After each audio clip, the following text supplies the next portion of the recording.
ইসলামে কৃপণতার কোনো স্থান নেই। রাসূলুল্লাহ সাল্লাল্লাহু আলাইহি ওয়াসাল্লাম এ সম্পর্কে বলেছেন, তোমরা কৃপণতার ব্যাপারে সাবধান হও, কেননা তোমাদের পূর্ববর্তীরা কৃপণতার কারণে ধ্বংস হয়েছে। অর্থ লোভ তাদের কৃপণতার নির্দেশ দিয়েছে, ফলে তারা কৃপণতা করেছে। তাদের আত্মীয়তা ছিন্ন করার নির্দেশ দিয়েছে, তখন তারা তাই করেছে। এবং তাদের পাপাচারে প্ররোচিত করেছে, তখন তারা তাতে লিপ্ত হয়েছে। যে ব্যক্তি আল্লাহর হক ও বান্দার হক আদায় করে তাকে কৃপণ বলা যাবে না। আল্লাহর হক হলো জাকাত, ফিতরা ও নফল দান, আর বান্দার হক হলো ভরণ পোষণ, আপ্যায়ন ও আত্মীয়তা রক্ষা করা।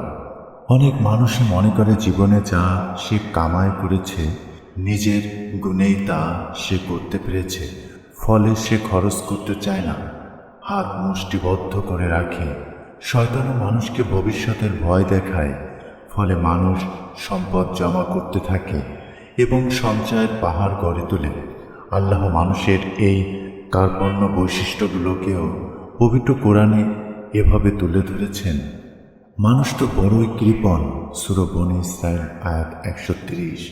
যে মানুষ মুখ ফিরিয়ে নেয় আর দান করে সামান্য, সে তো পাষাণ হৃদয়ের মানুষ। সূরা নাজম আয়াত 33-34।